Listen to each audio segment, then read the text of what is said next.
Ladies and gentleman, नमस्कार। मैं हूं दिलिन नायर, जिनको आप रफ्तार के नाम से जानते हो। और दिलिन ने एक सपना देखा था रैप करने का।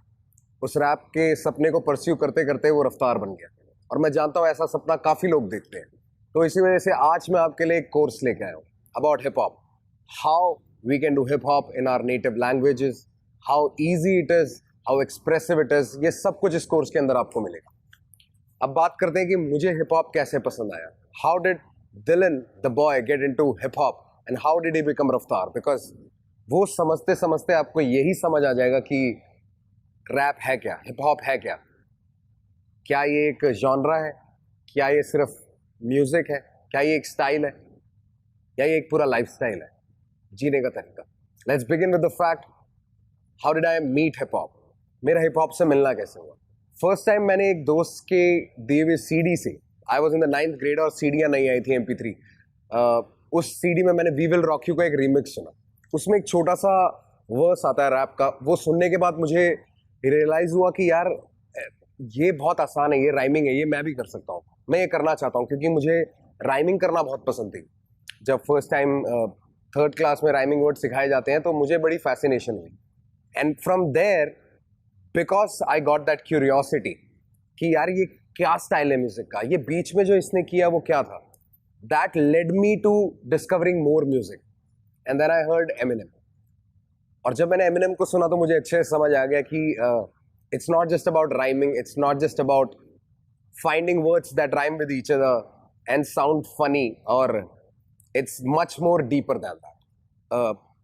बहुत ज़्यादा इमोशंस होते हैं इसमें, एक जीने का तरीका है।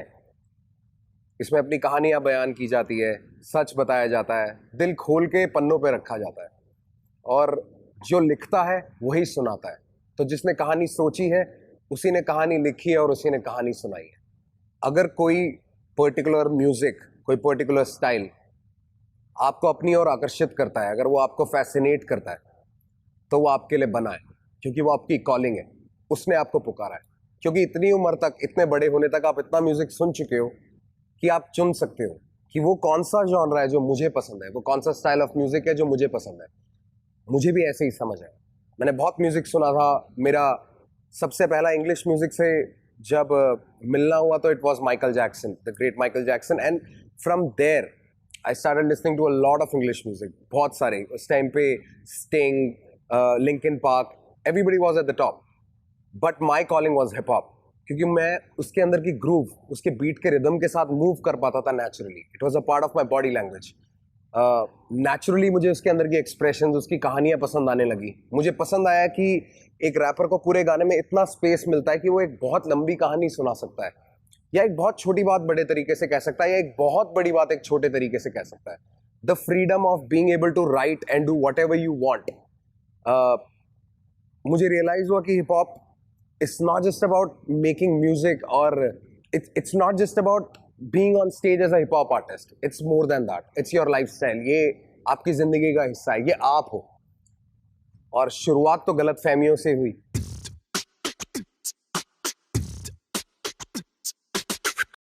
I wanted to get big chains, I wanted to get big cars, I wanted to get everything the rappers had in the video. जो उनके पास वीडियो में बड़ी बड़ी गाड़ियां, बड़े बड़े घर, चेने, पैसा, जो कुछ होता था, वो देख के ही मैंने ये सोचा कि यार मुझे ये सब चाहिए। क्योंकि उस टाइम पे मेरी लाइफ की वो सिचुएशन उसके बिल्कुल ऑपोजिट थी और मेरे को उस पार जाना था। और हिप हॉप एक बहुत अच्छा रास्ता लग रहा था कि हिप हॉप करो और अमीर बन जाओ। But then later on I figured कि जब करने लगा कि इसमें तो मैं अपनी भी कहानियां बता सकता हूँ। I don't need to play somebody else, I can play me. मुझे खुद का रोल प्ले करने की फ्रीडम है, और मैं उस रोल का कुछ नाम भी रख सकता हूँ। नाम रफ्तार, काम हिप हॉप। शुरुआत के अगर गाने आप किसी भी कलाकार के सुनोगे जो उन्होंने अपने कमरे में बनाए हैं, अपनी क्लास की कॉपियों के पीछे लिखे हैं, जो दोस्तों के साथ शेयर करें, उनको सुन के आप कभी भी अंदाज़ा नहीं लगा सकते कि ये कल जाके कितना बड़ा कलाकार बन सकता है। और मेरी एग्जैक्टली सेम शुरुआत थी। मैंने शुरू में कुछ गाने अपनी मम्मी के ऊपर लिखे, उनको सुनाए कि there is pain in my tummy, put some food in my tummy mummy, and I thought it's cool because it's rhyming. पर बाद में पता लगा कि उन राइम्स को जोड़ के कितना बड़ा मीनिंग बनाना है और इसके आगे कितनी बड़ी दुनिया है। तो इट्स गुड, अगर आप गलत शुरुआत करते हो, फनी शुरुआत करते हो, तो वो ज़रूरी है। बिकॉज आप वो करने की शुरुआत करते हो जो आप करना चाहते हो, जो आप सीखने की कोशिश कर रहे हो। हर बंदा सीधा प्रो नहीं बनता, हर बंदा पहले ग्रो करता है।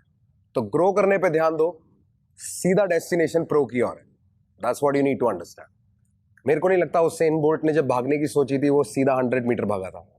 No great guy, no great man, no great woman, no great person ever has existed जिसने पहली बारी में वो काम किया जिसमें उसने महारत पाई। Everybody learns, so this is where the course brings you. Everybody learns and it's time you and me learn together. जब मैंने हिप हॉप स्टार्ट किया था तब कोई कोर्स नहीं था, कोई रेफरेंसेस नहीं थे, हमारी नेटिव लैंग्वेजेस में ज़्यादा लोग रैप नहीं कर रहे थे, बहुत एक्सेस नहीं था, मटेरियल नहीं था, तो काफ़ी कुछ खुद सीखा। पर तुम्हारा फ़ायदा ये है कि मेरे सारे करियर का निचोड़ मैं इस कोर्स में डालने वाला हूँ, सारा करियर निचोड़ के इसमें डाल दूंगा, क्योंकि ये सारी कुछ चीज़ें मेरी लर्निंग है। Everything that we have created for you right now is a culmination of everything I did during the course of my career. And I figured कि यार ये चीज़ों ने मुझे हेल्प किया है, so along with the team of front row and me we have decided to simplify it for you, but the point remains, it's you who will have to do it. इस पूरे course के दौरान आपको मैं बताऊंगा कि आपको क्या करना है, कैसे करना है, किन चीज़ों की हेल्प लेनी है, किन एक्सरसाइजेस को करना है, गाना भी बना के दिखाऊंगा, गाना डब करके भी दिखाऊंगा। You will get to know the entire process, what goes behind and what goes in front of hip hop, of rap. और इसके अलावा मैं आपको असाइनमेंट्स भी दूंगा जो मैं उम्मीद करता हूं कि आप करें, बिकॉज मुद्दा यही है कि करें। If you keep on doing anything and if you are at it, उसके पीछे पड़े रहोगे तो वो हो जाएगा, वो आदत बन जाएगी।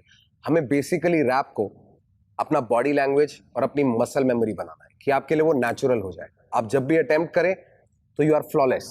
That's where we go. This is the course you are waiting for, hip hop with रफ्तार।